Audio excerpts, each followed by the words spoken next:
नमस्कार, स्वागत है आपका हिमंत प्रदेश न्यूज में और मैं हूं भानु प्रकाश नेगी। समूचे उत्तराखंड में इस वक्त निकाय चुनावों की सरगर्मियां तेज हो चुकी हैं।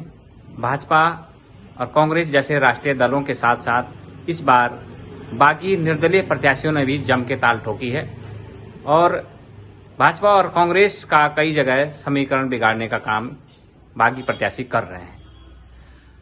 इस वक्त हिमंत प्रदेश न्यूज की टीम देहरादून महानगर में पहुंची है चुनावी सफर को लेकर के। यहां पर किस तरह का चुनावी माहौल है, किस तरह से यहां पर भाजपा और कांग्रेस के प्रत्याशी अपना अपना जीत का दावा कर रहे हैं और इनके जो बड़े नेता हैं भाजपा और कांग्रेस के, वो क्या दावा कर रहे हैं, किस तरह से जो है पार्टी को सपोर्ट कर रहे हैं। और हमारे साथ इस वक्त मौजूद हैं भाजपा के वरिष्ठ नेता और पूर्व मंडी परिषद के अध्यक्ष राजेश कुमार शर्मा जी, जो समाज सेवा के क्षेत्र में भी एक अग्रणी भूमिका निभाते आए हैं। उनसे हम सीधी बातचीत करेंगे। हिमंत प्रदेश न्यूज में आपका स्वागत है, बहुत बहुत धन्यवाद निधि जी। जैसे कि निकाय चुनावों की सरगर्मियां तेज हो चुकी हैं, भाजपा एक राष्ट्रीय दल है और उसके आप वरिष्ठ नेता हैं। पूर्व में जिम्मेदारियां रही हैं, समाज सेवा के क्षेत्र में आपने अग्रणी भूमिका निभाई है, चाहे कोरोना काल रहा हो, चाहे अन्य समय आया हो, आपने अपना पूरा समय दे करके लोगों की सेवाएं की है। इस वक्त जो चुनाव का माहौल है, मेयर पद को लेकर के खासकर मैं बात करूंगा, किस तरह से भारतीय जनता पार्टी किन मुद्दों को लेकर के जनता के बीच में जा रही है? सबसे पहले तो मैं आज चूंकि मकर संक्रांति है, सभी प्रदेशवासियों को मकर संक्रांति की हार्दिक बधाई, शुभकामनाएं देता हूं। अब रही चुनाव की बात, चुनाव का माहौल है और पूरे प्रदेश के अंदर निकाय चुनाव हो रहे हैं जी। देहरादून में भी मेयर के पद पर हमारे सौरभ थपियाल जी प्रत्याशी के रूप में भारतीय जनता पार्टी ने उनको अधिकृत किया है। और मैं समझता हूं कि जिस तरह से हम क्षेत्रों में निकले हैं, जो वातावरण है, जो पब्लिक का मन है, वो एक बार पुनः भारतीय जनता पार्टी के मेयर प्रत्याशी को जिताने का है। क्योंकि जो उत्तराखंड की जनता को जितना करीब से हम जानते हैं, मुझे लगता है कि उत्तराखंड की जनता एक बुद्धिजीवी समझदार जनता है। और चूंकि प्रदेश में हमारी सरकार है और देश में हमारी सरकार है, तो जो छोटी सरकार है, छोटी सरकार में जब हमारा मेयर बनकर आएगा तो उसका अत्यधिक फायदा इस प्रदेश को, इस क्षेत्र को, इस नगर निगम को हो। जी। सड़क है, बिजली है, पानी है, तमाम मुद्दे जो जनता से जुड़े मुद्दे हैं, उन पर काम करने के लिए एक इजी रास्ता तब तय होता है जब आपकी सरकार प्रदेश में भी हो, आपकी सरकार देश में भी हो, तो उसका फायदा मेयर को मिलता है। जी। पिछली बार भी हमारे ही पार्टी के मेयर रहे जी। और जनता ने एक बार उन पर विश्वास किया है और दोबारा जनता जब जिताकर भेजेगी तो मुझे लगता है कि क्षेत्र का विकास तीव्र गति से आगे बढ़ेगा। जी। मेयर साहब ने जो है काफी काम करने का भी प्रयास यहाँ पे किया है। अब अधूरे जो काम हैं, जो भाजपा के जहन में सबसे पहले हैं कि भाई ये काम जो है सबसे पहले हो जाने चाहिए, तो वो कौन से काम? कठिन समस्या इस क्षेत्र के अंदर है, वो एक ट्रैफिक की समस्या लगातार बढ़ रही है। क्योंकि लगातार आबादी बढ़ रही है, क्षेत्र सीमित है, क्षेत्र का जो एरिया है वो सीमित है। तो हमें ऐसा लगता है कि जैसे हमारे मेयर प्रत्याशी चुनकर आएंगे तो हमें इस पर बहुत जल्दी से फोकस करना पड़ेगा कि शहर की जो जाम की व्यवस्था है उसका निस्तारण किस तरह किया जाए। क्योंकि तमाम क्षेत्रों से, तमाम प्रदेशों से लोग आते हैं, तो उसका एक मैसेज ठीक जाए और अच्छा एक माहौल बने। उसके लिए जैसे अभी हमारी सरकार ने किया भी है, कुछ शुरुआत करने जा रहे हैं, एलिवेटेड रोडों की करने जा रहे हैं, रिंग रोडों की बनाने जा रहे हैं, पुल वगैरह बनाने की जो बातें चल रही हैं, उस पर फोकस करना जरूरी है। जी। पूरे देहरादून शहर की अगर बात की जाए तो यहाँ पर किस तरह की जो जिस तरह से जो है जन समस्याएं जो रही हैं, उन समस्याओं को किस तरह से फोकस किया जा रहा है और उन समस्याओं के समाधान के लिए क्या क्या विचार बनाया है सरकार ने इस बार?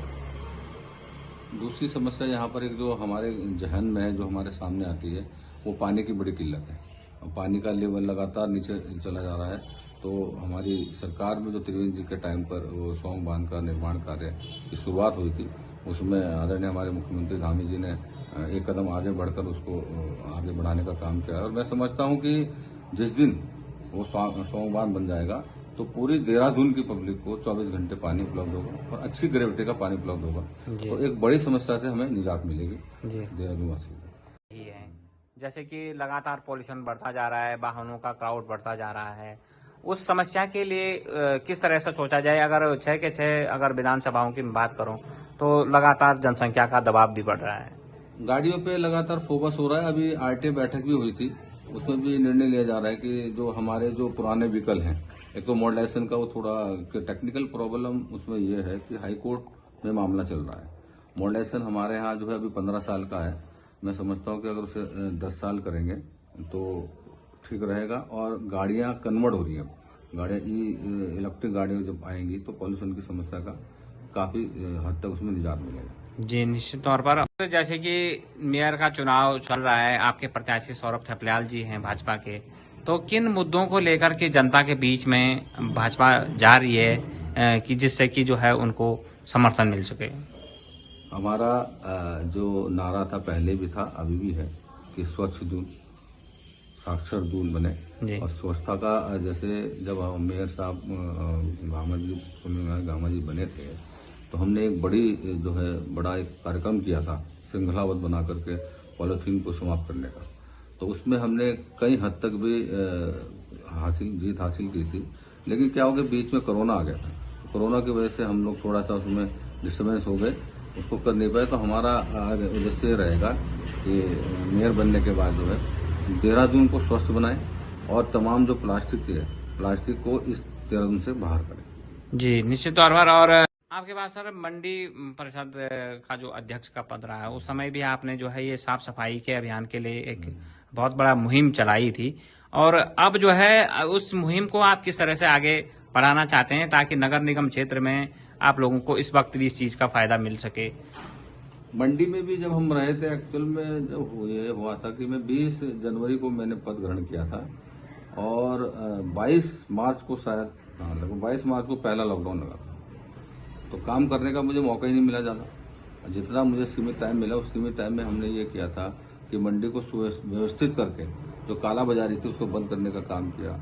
जो लोग थे वहाँ पर, जो किसानों के लिए परेशानी पैदा कर रहे थे, बीच में जो है एक एजेंट के रूप में उस करके उनका जो वाजिब दाम है उनको नहीं मिल रहा था, उसको ठीक करने का प्रयास किया।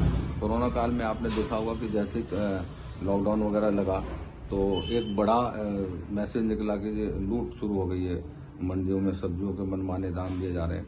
तो उसको व्यवस्थित करने के लिए हमने 100 के 100 वार्डों में गाड़ियां चलाई, व्हीकल चलाई, लोडिंग गाड़ियां चलाई और उसमें रेट लिस्ट लगा करके घर घर सब्जी की व्यवस्था करी लोगों की। तो एक अच्छा मैसेज भी पब्लिक में गया है उससे कि ये चीजें ठीक हो रही हैं। तो काला बाजारी को रोकने का हमने हर संभव प्रयास किया। हमने सैनिटाइजर की व्यवस्था करी, हमने ग्लव्स की व्यवस्था करी, हमने मास्क की व्यवस्था करी। मुझे लगता है कि सबसे पहले शुरुआत ही देहरादून मंडी से इस कार्य की हुई थी।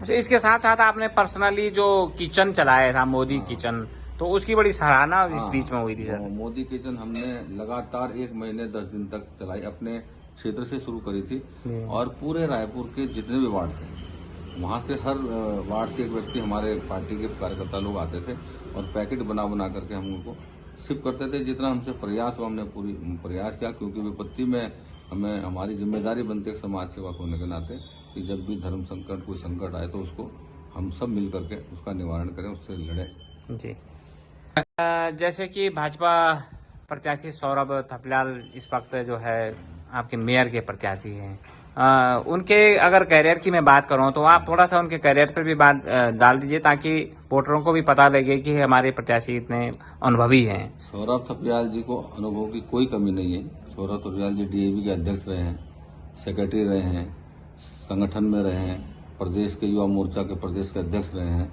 तो पिछले मैं समझता हूं कि लगभग 10-15 साल से ज्यादा उनको जो है समाज के बीच में रहने का, काम करने का मौका मिला है।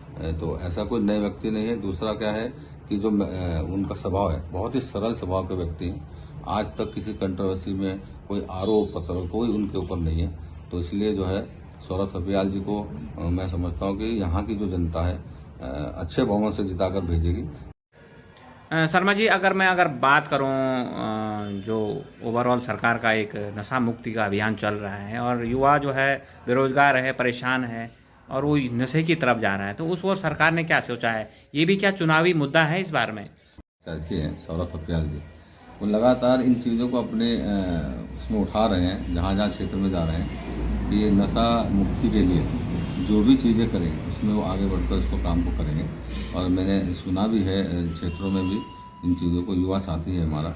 और जिस तरह हम भी देख रहे हैं कि पूरे क्षेत्र में युवाओं का जो है नशे की तरफ जाना, ये हमारे प्रदेश के लिए भी हानिकारक है, देश के लिए भी हानिकारक है। क्योंकि आज जिस तरह का राजनीतिक वातावरण है उसमें युवाओं की भागीदारी, भारतीय जनता पार्टी विशेष रूप से इस चीज़ का ध्यान रखती है कि युवाओं की भागीदारी अधिक से अधिक होती है। तो हम समझते हैं कि नशा मुक्ति के लिए कोई विशेष प्रयास किया जाएगा जी नगर निगम चुनाव के लिए।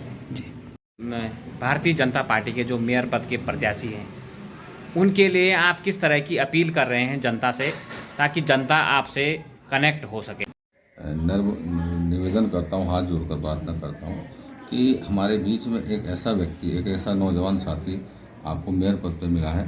तो मैं सभी लोगों से निवेदन करूँगा कि मेयर पद पर भारतीय जनता पार्टी के प्रत्याशी सौरभ थपियाल को अधिक से अधिक मतों से जिताइए, और ताकि हम जो है सब मिल करके क्षेत्र के विकास के लिए, अब क्योंकि सत्तारूढ़ दल का अगर मेयर बनेगा तो उसका फ़ायदा इस क्षेत्र की जनता को मिलेगा। प्रदेश में हमारी सरकार है, देश में हमारी सरकार है, तो जो भी योजनाएं होंगी उनको लागू करने के लिए और उनके लिए जो पैसों की समस्या होती है उस समस्या का समाधान, निराकरण जल्दी किया जाएगा। तो सभी लोगों से, सभी देवभूमि क्षेत्रवासियों से मेरा निवेदन है कि भारतीय जनता पार्टी के मेयर पद के प्रत्याशी सौरभ थपियाल को अधिक से अधिक मतों से जिता करके नगर निगम भेजने का प्रयास करें। धन्यवाद। आपका हिमंत प्रदेश न्यूज़ से बातचीत करने के लिए बहुत बहुत धन्यवाद सर। तो ये थे हमारे साथ भाजपा के वरिष्ठ नेता और पूर्व मंडी परिषद के अध्यक्ष राजेश कुमार शर्मा जी, जिनका साफ तौर पर ये कहना है कि युवा चेहरा जो है इस वक्त भाजपा ने मेयर पद के लिए यहाँ पे उम्मीदवारी की है उन्होंने, और उनका साथ इसलिए आप लोगों को देना होगा क्योंकि केंद्र और राज्य सरकार भाजपा की है, तो इसमें विकास कार्यों में किसी भी तरह का रोड़ा नहीं आ सकता है। तो मिलेंगे आपको एक खास मेहमान के साथ, तब तक के लिए इजाज़त दीजिए। नमस्कार।